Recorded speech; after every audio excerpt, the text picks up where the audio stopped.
Atul Singh. And I'm Glenn Carl. Today, as we do every last Wednesday of the month, we will be analysing 3 top issues for June. They are Hellish rioting in France, Israel's tumultuous judicial reform, and Chinese foreign minister mysteriously axed. So let's begin with the first one, Hellish rioting in France. What happened? Well, French banlieues, the poor suburbs of its great cities, went up in flames again. The main targets were town halls, police stations, schools, and buildings associated with the French state. Lest we forget, cars were torched too for some reason. These mobs love torching cars. And riots were triggered by the killing of Nahel M, a 17-year-old, after apparently he failed to comply with an order to stop his car in Nanterre near Paris, and the police then shot him. Lest we forget, this is not a new phenomenon. The first banlieue riots occurred in 1979 at Vaulx-en-Velin, a poor suburb of Lyon. And apparently then a teenager had stolen a car, and then he slit his veins. 2 years later, another attempt to deal with a car theft caused rioting as well. Now, the death of 2 youths in the same area resulted in similar troubles in 1990 and 1993, but by far the worst unrest occurred in 2005.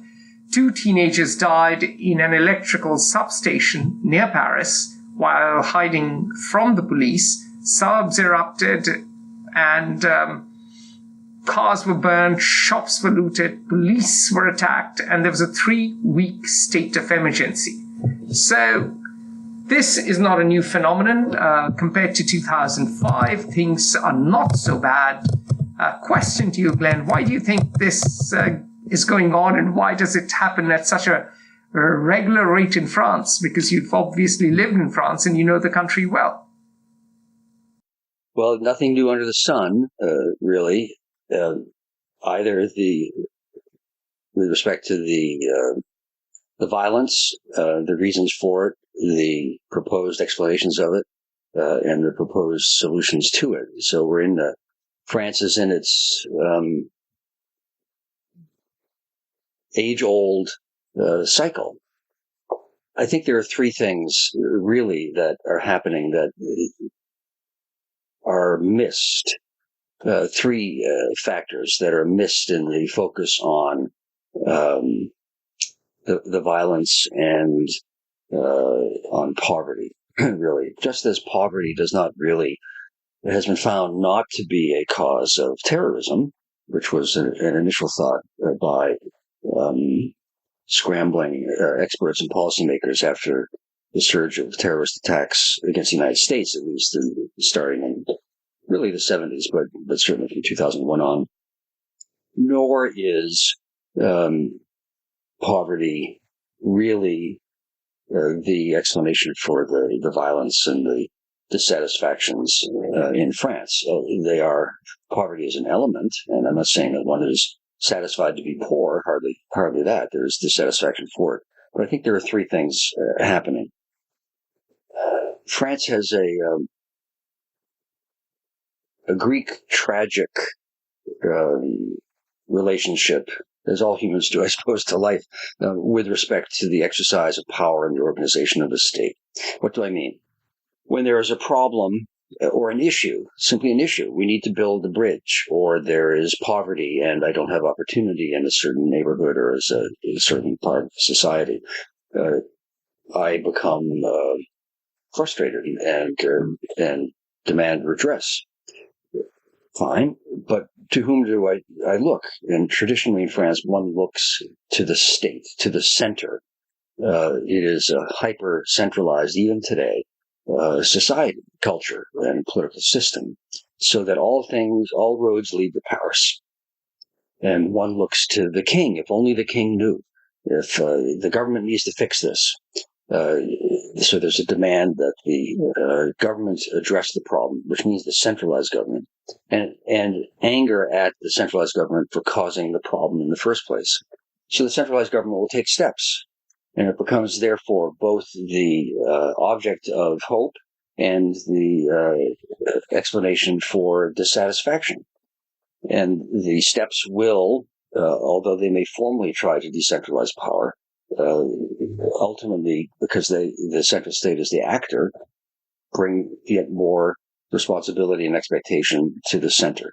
And this dynamic never succeeds in France's history, certainly since Colbert for 400 years, in addressing fundamentally social, political, and economic ills. So that's the first thing. Yes. Very quickly, just to illustrate the point you're making, the government expenditure in the US is 35% of the GDP. In France, it is 59+% of the GDP, and that is a figure from 2021. So it might have even crossed 60%. We don't know. But that is the difference between the top-down centralized state that the French have and a far more decentralized state that the US has. And this is despite the US spending a huge amount on the military-industrial complex. Well, my hero, as some of you will recall, my lodestar is Alexis de Tocqueville. And he literally better than anyone in history, described the dynamic that I'm trying to express or explain with respect to France in general, America also, and then society, France specifically rather, and America, and then societies in general. So that's one dynamic, but it doesn't explain why things have exploded now, specifically. The other two elements are, I first lived in France in 1976, which now is almost 50 years ago, shockingly. And I remember I lived in Grenoble at the time. I would be going home frequently at night after 11 p.m. So it would be the late hours of the evening. Now, those of you who don't know France, I'll explain that other than Paris, after work hours, most cities in France become very quiet. There isn't a dramatically dynamic nightlife on the streets. The only people, other than this 20-year-old college student, who were on the streets were, and I'm speaking literally now, lone Muslim North African men who were forlorn. They had nowhere to go. They had no real homes, and they were either just sitting on the corners, the curbs, or aimlessly ambling. Now, why were they there? Only 15 years prior to that, and most really. Many of them had been brought because France had a labor shortage, and they were brought in as, quote, temporary workers. Their families were not allowed to come, and they were just there. They were not French. They were not accepted as French. They were not from the same civilization, and they were alienated. But over the decades, they did have managed to bring their wives or to find wives and to have children, and a large subpopulation that is really held apart has emerged over the past 60 years in France, which gets to the issue of immigration from a different civilization and a different religion. And we all should recall, terrifyingly, that 1/3 of the population of Europe was killed in the 1500s during religious wars. And that was between Protestants and Catholics, not between the clash and fictions that come from two different religions. So there are cultural and religious tensions that resentments by French of Christian origin, and more recent French of Muslim origin. So you have a not sclerotic, but a hierarchical state that is resented and looked to and then blamed for the steps that it takes when it tries to address problems that are real. And you have frustrated parties on two sides, leading to tensions that no low-cost housing really can address. And the only way any society has been able to address this kind of fundamental issue is through long-term, multi-generational, slow assimilation of the two societies. America has more experience than any other society. And we look how successful, and I'm speaking ironically, the United States has been in addressing its original sin of slavery over 400 years. Really only 150 years, and more particularly over the last 60, since 1965, have we finally truly tried to embrace and make one our society. And we've had dramatic successes, but obviously the tensions and problems are real and profound, and France is struggling with that too. Well, there's an added element to the resentments that the immigrants feel. Most of them come from former colonies. So there is this added resentment that the French actually exploited their countries, and now they find themselves in the exploiter's land as immigrants. So there's a double whammy. They feel that there is that earlier exploitation, and on top of that, there is current discrimination. And there are two countervailing views on average. Of course, I'm simplifying here, but the two countervailing views are: the first one, the violence is a result of poverty and discrimination, entrenched social ills, and these ensure that France's bleak estates, these banlieues, remain tinderboxes. The other, which is the more conservative point of view, it takes the argument that rioting is mainly a law and order issue. Gangs and petty criminals are using anger over a tragic death as an excuse to sow mayhem. Now, I have sympathy with both sides of the argument. It is certainly true that these banlieues don't have much hope and opportunity, and there is a different cultural DNA to the people who live here. And when I used to travel to Paris, I do remember these parts of Paris and actually other French cities being unsafe, even for someone like me, even a tourist, leave aside others. And the police seemed to be strangely absent from these areas.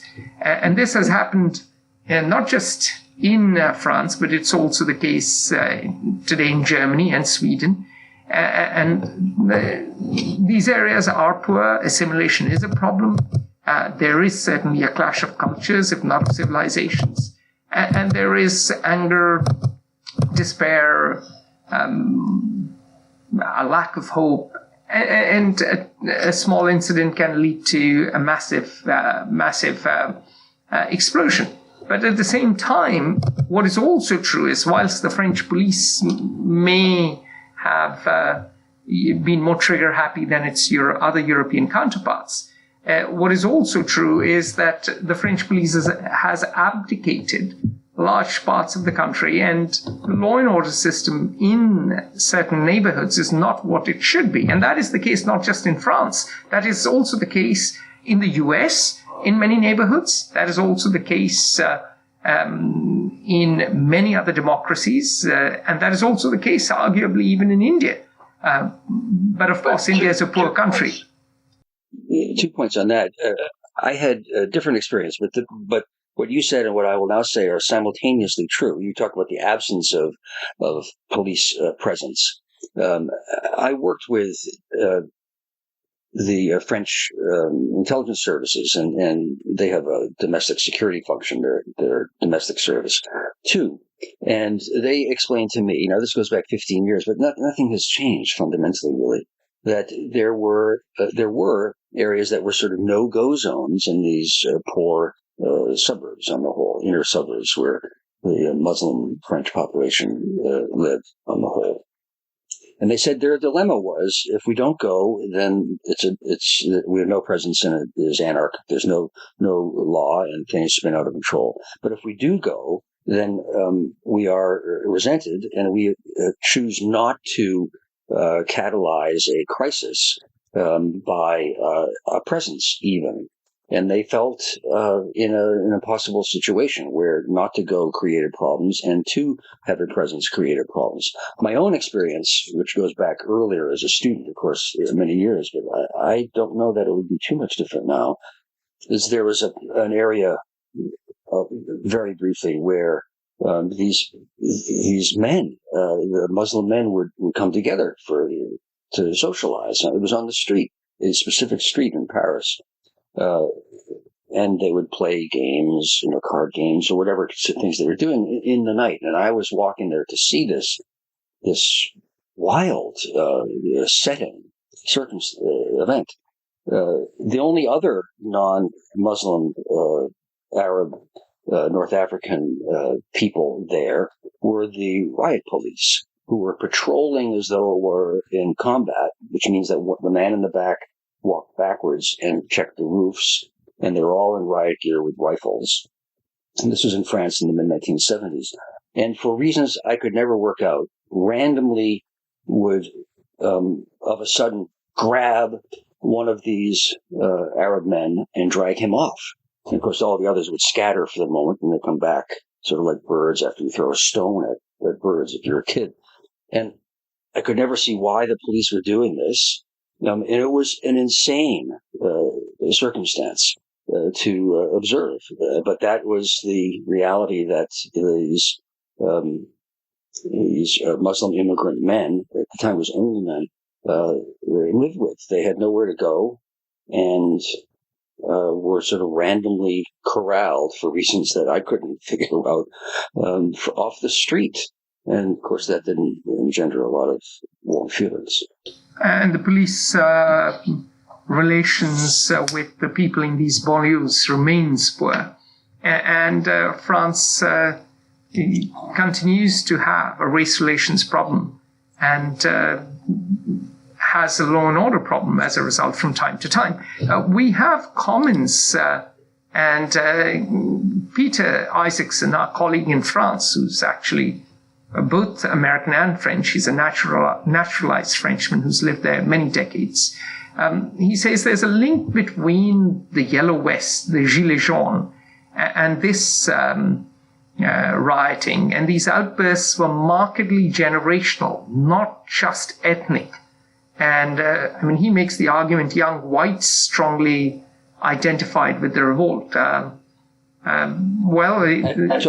Totally true. I think that speaks to the first point that I made of the frustration with social lack of mobility, lack of opportunity, being judged by who you are frequently or where you come from rather than what you do or where you live. It is not.